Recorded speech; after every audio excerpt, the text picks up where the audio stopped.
prayed every night that he would escape. What the hell did you do that for?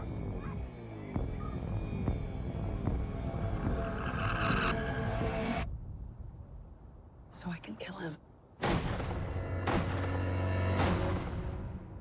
The bus crashed. Michael Myers escaped.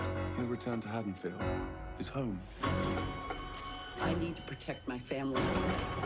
You have no security system, Karen. Mom, you need help. Evil is real.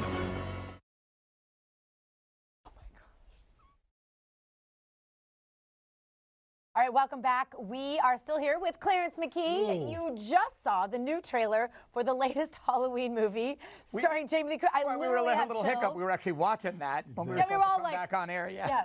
Anyway, in that trailer, of course, you see her character arming up with numerous guns, including a revolver and a lever action rifle I saw there, John, which she shot repeatedly, many times. You hear Curtis's character saying she needs to protect her family. You even see her yelling at her daughter that she doesn't have a security system to protect them.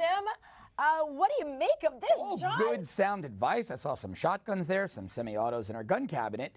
However, I want to note what appears to be a little more Hollywood Halloween hypocrisy here, because despite Curtis's character appearing to be a strong advocate for self-defense, Jamie Lee Curtis, herself is a staunch gun control advocate. Curtis claims she supports the Second Amendment.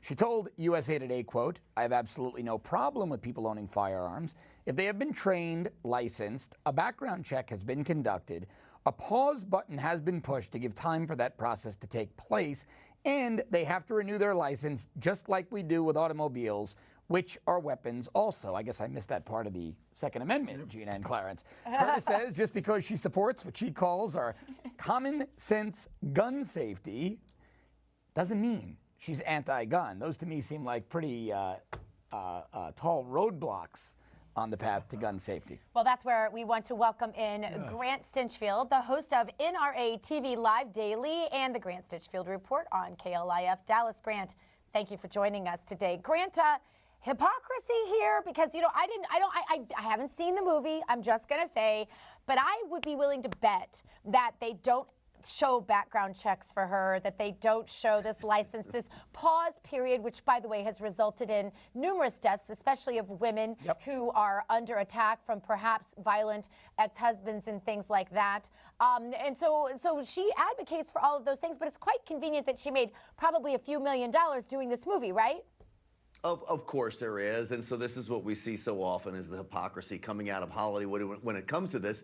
In fact, they glorify guns in their movies, which I have no problem of glorifying guns in movies. I love shoot 'em up thrillers. I'm a fan of that kind of stuff. But when you come out and actively speak about guns in a negative fashion, and then you surround yourself with armed security at these studio sets, and then what's good for them is not good for us, I have a real problem with that. But Jamie Lee Curtis does something which just about every anti-gunner does, and it's usually reserved for politicians that are seasoned in this stuff, but she nailed it. You know, there's three letters that are very dirty when it comes to guns, and it's not the NRA, it's BUT, B-U-T. I support the Second Amendment, but.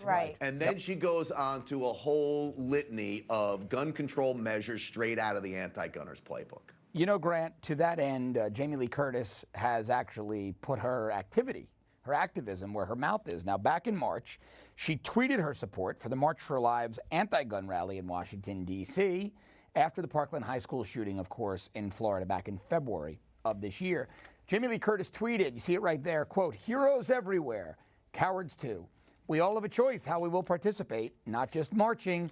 Daily doings and actions of love and brotherhood and sisterhood and humanhood." Now, I think we could all agree with the last part, right? Every day you should do something to foster brotherhood, sisterhood, and the best for mankind. But she meant it in the context of, let's go grab the guns of the people who need them. And I can tell you something, as a former street cop in the Bronx, the bad guys, they ain't getting background checks. We both know that, Grant. We all know that on set. They're not getting background checks. Those young black men who are killing each other on the streets of Chicago, in certain census tracts in Chicago at rates 50 times the national averages, they're not going through background checks. They're not hitting the pause button.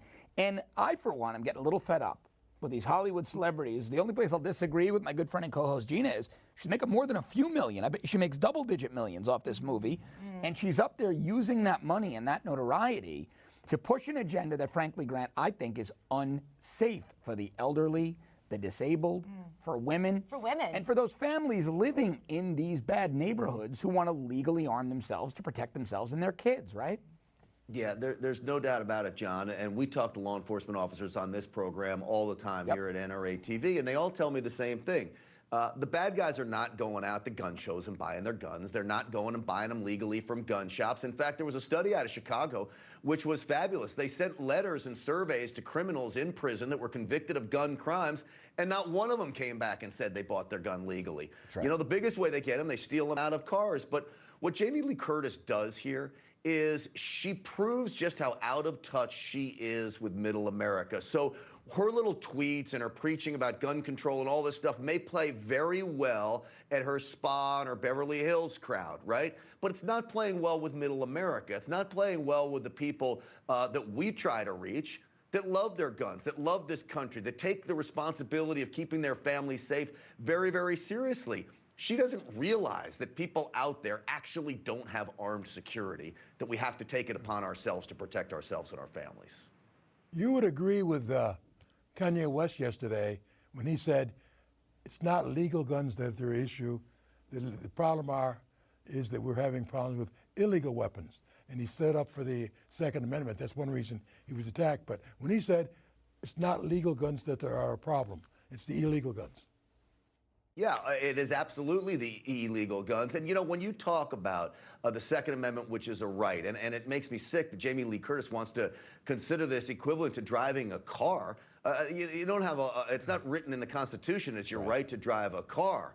But illegal guns are the problem, and the NRA has been on the forefront in trying to force places to get, and cities and states, to get illegal guns off the streets, go after the criminals. You know, John, you were a cop. We talk about proactive policing, right? That's right. They don't proactive police in Chicago. And so many big cities are now just responding to calls. You go after the criminals. You know where they are. You know who they are. You know what time the crimes are being committed.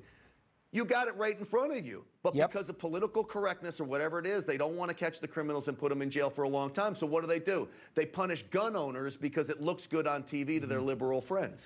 That's exactly right, Grant. Your colleague, my good friend Cam Edwards, and I have discussed that about 50 times on NRA TV. Couldn't agree with you more. Grant Stinchfield, thanks so much for being with us today. Great to see you. Guys, thanks for doing what you do. All right, Clarence, you stick with us as well. Much more to come. We're just going to make you after one the of our break. co-hosts today.